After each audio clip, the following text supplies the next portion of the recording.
Oi, meu nome é Júlia Amaral, eu sou da turma nono 1 e eu e meu grupo a gente gostaria de fazer umas perguntas sobre o povo Munduruku, porque nós estamos estudando sobre.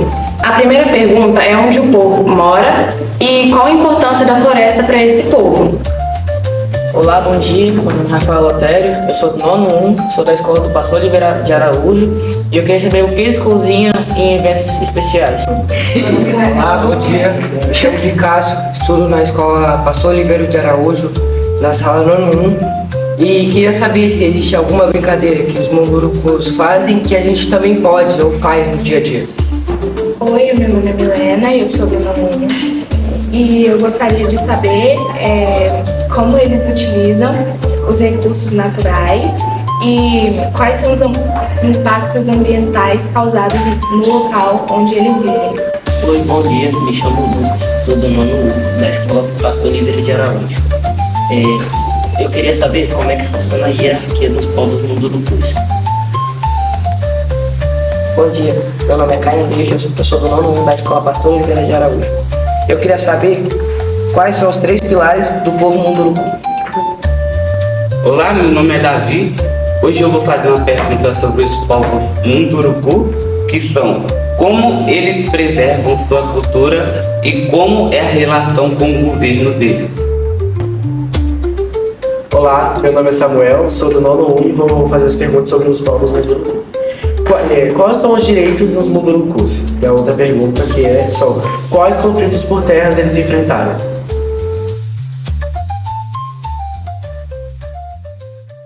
Olá, bom dia, boa tarde, boa noite. Eu não sei que horário esse vídeo vai estar passando. Meu nome é Lucas de Lucena, eu sou antropólogo, sou graduado em Ciências Sociais pela Universidade Federal do Espírito Santo, a UFES, e sou mestrando, faço mestrado pelo Programa de Pós-Graduação em Ciências Sociais, também da UFES. Estou aqui a convite do professor Leonardo para responder umas perguntas feitas pela turma do nono 1 da Escola Pastor Oliveira de Araújo sobre o povo Munduruku, né?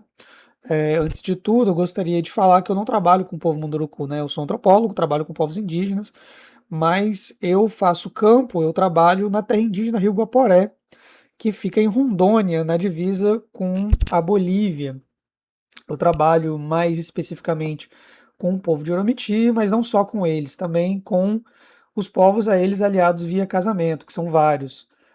Macurape, Waiuru, Aruá, enfim, Tupari, são vários outros povos que estão inseridos no chamado Complexo Cultural do Marico. O marico é um tipo de bolsa tecida com fibra de tucum, com uma palmeira, que eles guardam uma série de coisas, né? Ela é feita pequena, ela é feita grande.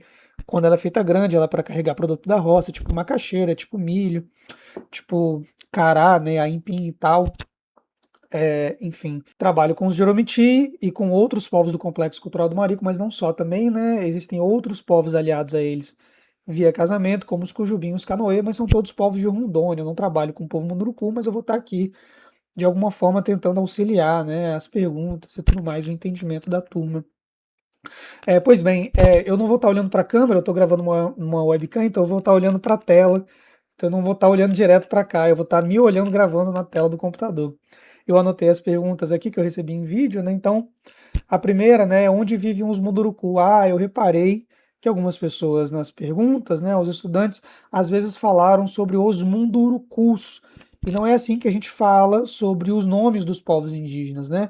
Esses etnômios, né, é o nome que se dá ao nome dos povos indígenas, o nome é esse, né, etnômio. Eles são sempre ditos no singular, então não é os Mundurukus, jamais. É sempre os Munduruku, os Guarani, os Joromiti, os Macurape, enfim, os Tupiniquim, enfim, Pataxó, etc. É sempre no singular e nunca no plural. Então, eu vou fazendo essas correções, né? Enfim, a primeira pergunta é onde vive os Munduruku, né? Os Munduruku, eles habitam, enfim, um largo território entre o sudoeste paraense, o leste do Amazonas e o norte do Mato Grosso, né? Esse território, é claro, não é exatamente o território histórico ancestral dos Munduruku, né? Houveram várias migrações após a invasão dos europeus aqui no Brasil, que hoje, né, eles constituem então a terra indígena Munduruku, né? Mas esse território ancestral já foi chamado de Mundurucânia, né? E o nome Munduruku não é a autodeterminação étnica desses povos, né? Isto é, não é assim que eles próprios se chamam, né? Eu não vou saber pronunciar o nome exatamente, mas o nome não é Munduruku, né? O nome é Uijogu, Vuijogu, eu não sei como pronunciar exatamente, mas Munduruku era a maneira como outros povos indígenas que eles guerreavam contra os chamavam, né? Remete a um tipo de formiga, aquela formiga vermelha, que a mordida dela dói muito, elas atacam em bando, né? É por isso que eles eram chamados assim, na referência do idioma indígena de outro povo que se referia assim a eles, né? Enfim. A outra pergunta é, né, qual a importância do rio e da floresta para esse povo, né? Os rios, as florestas, enfim, aquilo que as pessoas chamam de natureza, né, é muito importante para os povos indígenas por diversos motivos, mas principalmente, né, porque em grande parte é a morada de muitos espíritos, né? O conceito de espírito para os povos indígenas, para vários povos indígenas daquilo que a gente chama de terras baixas da América Latina, né? Isto é, toda essa região que não é os Andes, né?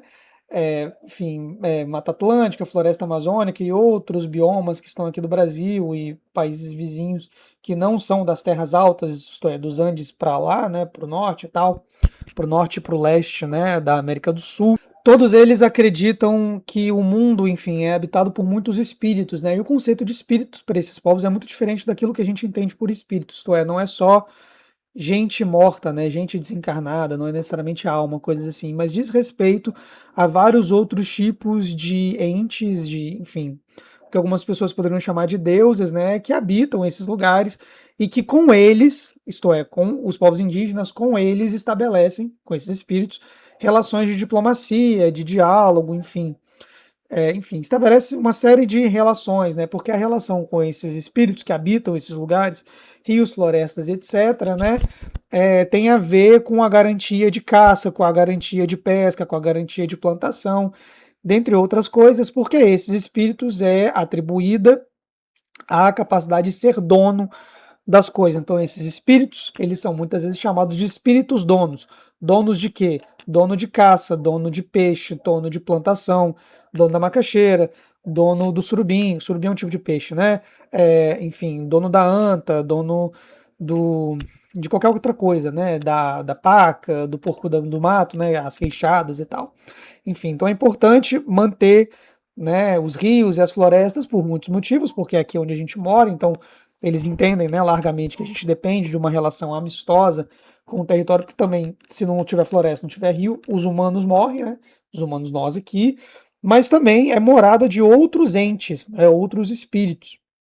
Então, é importante que se zele, né, que se mantenha esses territórios, né, e também os bichos, né, todos esses bichos que para nós e para os indígenas, né, é tido como, por exemplo, animais de caça, ou todo outro tipo de animal, né, eles compreendem que para eles próprios, para os próprios bichos, né, muitas vezes, segundo muitos povos indígenas, eles são tidos como pessoas para si mesmos, né, são humanos para si mesmos. Enfim, isso é uma larga discussão, mas o que importa entender agora é que, enfim, é importante preservar o mundo, porque eles entendem que não são só os seres humanos que estão no mundo, né, todos os outros entes, animais, peixes, árvores, rios, mato, enfim, toda sorte de coisa, todo tipo de coisa é também vivo.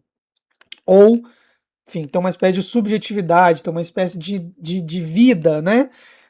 Eles são conscientes, portanto. Então é importante preservar, porque os outros também são sujeitos, né? Então tem essa coisa de preservar o mundo, porque a gente está aqui, vive no mundo. Então, se o mundo acabar, a gente morre também, mas porque o próprio mundo ou as próprias coisas que estão no mundo são também sujeitos.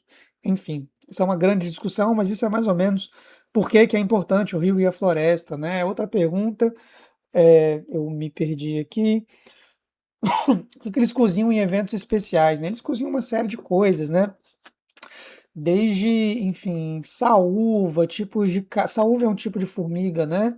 Que aí alguns povos indígenas comem ela inteira, alguns comem só a parte de trás, né? Que é aquela bundinha da formiga e tudo mais.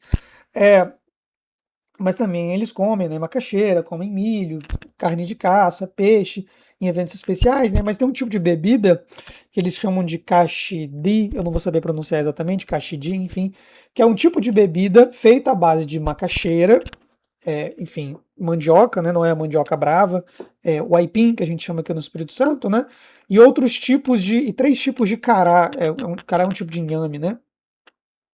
somado à banana da terra, né? E aí, enfim, tem todo um processo ritual para, enfim, colher essas coisas que são é uma tarefa de prerrogativa masculina, os homens vão colher essas coisas, então tem todo um rolê de descascar, de cozinhar, de pilar, enfim, a feitura dessa bebida, essa é uma bebida especial e tem uma conotação sagrada, né, para o uso munduruku, né?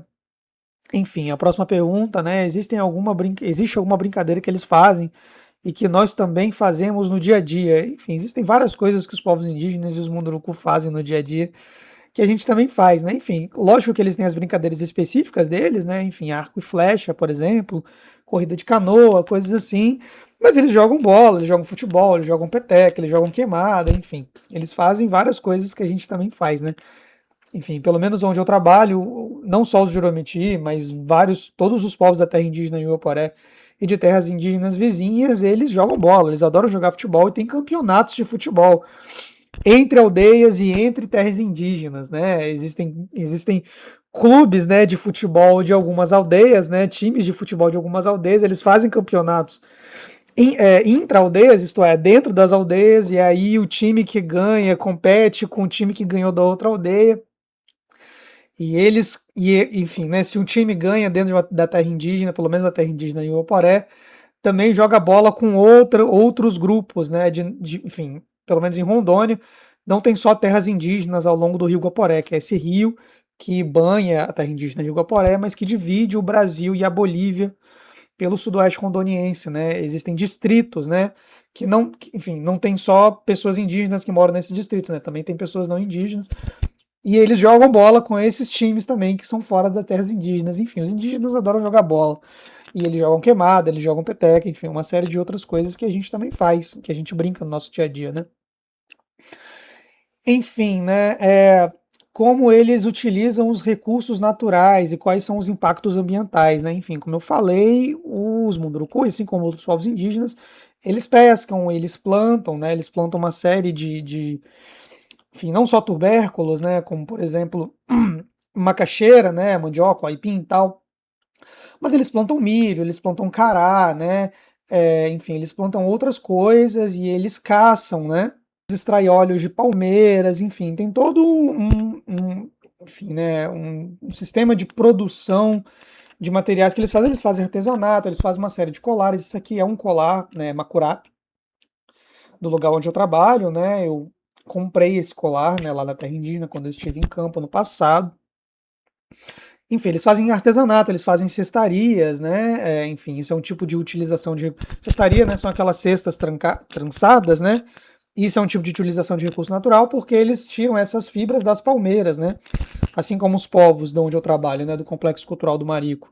Eles fazem cesta, eles fazem esteira, mas eles também tiram a fibra da palmeira para fazer essas bolsas chamadas marico, né? Os munduruku, eles também têm, enfim, um complexo sistema de cestarias, né? Eles fazem cestarias muito sofisticadas, né? Então isso é uma maneira de utilizar recursos naturais. Então eles enfim, têm a agricultura, eles plantam, eles pescam, eles caçam, enfim, e coisas assim, né? Utilização de recursos naturais e os impactos ambientais, né? Enfim, os Munduruku, eles enfrentam muitos problemas com garimpo, com invasão de grileiros, com madeireiros, enfim, que invadem a terra indígena. Obviamente de forma legal, como a terra indígena ela é homologada, isto é, o Estado, o governo federal decide que não tem jurisdição sobre aquele território, e aquele território é, claro, de jurisdição dos povos indígenas que ali habitam. Então, no caso dos Munduruku, eles têm a terra indígena Munduruku, né? E aí eles sofrem invasão de grileiros, de garimpeiros, de madeireiros, que, enfim, que destrói a floresta para vender, enfim, matéria-prima e coisas assim, né? Também tem invasão de mineradoras, né? Enfim, então uma exploração de ouro no território. Então é uma constante luta de monitoramento territorial para impedir ao máximo que essas invasões sejam feitas, né? A outra pergunta aqui, né, como funciona a hierarquia dos Munduruku, né? O povo Munduruku, enfim, essa é uma pergunta difícil, né? O que é hierarquia? Qual o sentido da pergunta de hierarquia, né? Mas os Munduruku eles são basicamente divididos em duas metades, né? Eles são 38 clãs divididos em duas metades, que eles falam que é uma metade vermelha, a outra metade branca, e essas metades são exógamas, né? Isto é, eles casam fora das suas próprias metades. Então a metade vermelha casa com a metade branca e a metade branca casa com a metade vermelha. Os clãs, eles efetuam casamentos exogâmicos, ou exógamos, né? Isto é, eles não casam com clãs da sua própria metade. Um clã da metade vermelha casa sempre com um clã da metade branca, né? A descendência é patrilinear, isto é, você ganha o nome do povo a partir do nome do pai. Então, se o pai é de um clã X, né, um homem X casa, um homem de um clã X casa com uma mulher de um clã Y, e eles têm um filho, Z. Esse filho ou filha vai ser do clã do pai, não vai ser do clã da mãe, porque a descendência é matrilinear. Por exemplo, onde eu trabalho, eu vou sempre remeter onde eu trabalho, porque é isso, eu não trabalho com os Munduruku exatamente, mas eu estou aqui para tentar esclarecer algumas coisas, né? Enfim, se um homem de Oromiti casa com uma mulher Wayuru, os filhos desse casal serão todos de Oromiti, sendo homens ou mulheres, porque a descendência lá também é patrilinear. Mas a moradia, né, entre os Munduruku é matrilocal, isto é, quando um casal casa, né, um clã da parte branca casa com um clã da parte vermelha, esse casal vai morar na aldeia do sogro do homem, isto é, do pai da esposa, é matrilocal. O marido se muda para a aldeia da mulher. Então significa que é matrilocal. Se fosse virilocal, seria o contrário, como é na terra indígena Yugoporé, onde eu trabalho, né? Um homem de Oromiti, por exemplo, casa com uma mulher Wayuru. Quando esse casal se junta, a mulher Wayuru vai morar na aldeia do homem de Oromiti, porque é virilocal. Os Munduruku, portanto, é o contrário, eles são matrilocais, né? Quando um casal casa, o homem vai morar na aldeia da mulher. E nesses casamentos, né, os cônjuges preferenciais, isto é, preferencialmente a pessoa que você vai casar, são primos cruzados. Isto é, se você é um homem, por exemplo, o seu cônjuge preferencial vai ser a filha do irmão da sua mãe. Isso que é um primo cruzado. A filha do irmão da sua mãe. É cruzado o gênero da sua mãe com o seu tio. A sua mãe é uma mulher, o seu tio é um homem, o seu tio é o irmão da sua mãe. E você vai casar com uma pessoa do outro gênero, né? Isso significa um primo cruzado. O seu primo é do outro gênero que você é. Então, é cruzado entre a sua mãe e o seu tio, e é cruzado entre você e o seu cônjuge preferencial. Então, primos cruzados é isso, né? Preferencialmente, a minha prima, filha do meu tio, nesses termos, né? Enfim, isso não significa dizer que casamentos homoafetivos eles são proibidos, né? Não passa necessariamente sobre isso, mas tradicionalmente, os cônjuges preferenciais dos casamentos, né, são primos cruzados, isso que eu acabei de explicar. Enfim, isso é mais ou menos a hierarquia, né, dos Munduruku. A próxima pergunta é: quais são os 3 pilares do povo Munduruku? Eu confesso que eu não entendi muito bem essa pergunta, então eu vou, enfim, me desculpar que eu não sei o que falar sobre isso, né? Os 3 pilares do povo Munduruku, eu não vou saber explicar isso, né? Enfim, a outra, né, como preservam sua cultura e como é a relação com o governo, né? Os povos indígenas, eles largamente utilizam das associações indígenas como forma de política externa, né? Isto é, de política com os não indígenas, com aquilo que muitos deles chamam de brancos, né? E aí atenção, quando os povos indígenas dizem brancos, eles estão dizendo todos eles que não são indígenas, não necessariamente brancos caucasianos, né? Como eu sou. Podem ser pessoas brancas, podem ser pessoas negras, podem ser pessoas asiáticas. Quando eles falam brancos, e via de regra eles estão falando todos eles que não são indígenas, né? Isso é resquício, claro, dessa guerra contínua, né, desde a invasão dos portugueses até aqui, onde os primeiros não indígenas que eles conheceram foram, claro, os brancos, os europeus nesse caso, né? E daí, no idioma, na maioria dos idiomas indígenas, né, branco virou sinônimo de não indígena, né? Por exemplo, é isso. Na terra indígena de Yugoporé, por exemplo, eles utilizam o termo eré, para nomear todos aqueles que são não indígenas, né? E aí, depois de um tempo, eles foram conhecendo não indígenas que não eram necessariamente brancos, né? E eles foram, enfim, usando a palavra heré e associando um adjetivo para falar se é uma pessoa negra, uma pessoa branca, né? Mas via de regra eles falam heré, eles falam branco para todos os não indígenas, né? Enfim, voltando a essa pergunta, né? É, como preserva sua cultura e qual é a relação com o governo, né, eles se valem largamente da ideia das associações indígenas, né, que, enfim, podem ter CNPJ ou não, hoje em dia, né, mas que são movimentos políticos que aglutinam povos indígenas distintos ou clãs distintos dentro de um povo indígena e fazem uma associação para conseguir adquirir certos direitos, né.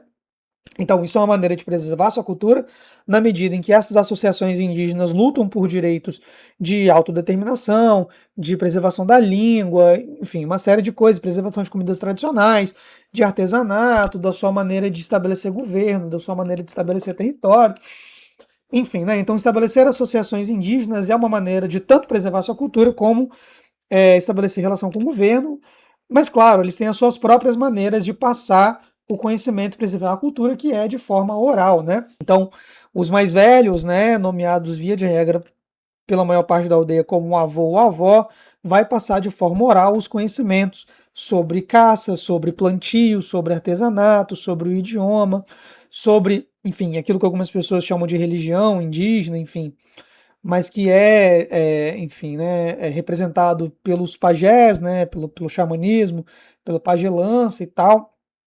Isso tudo é passado de forma oral.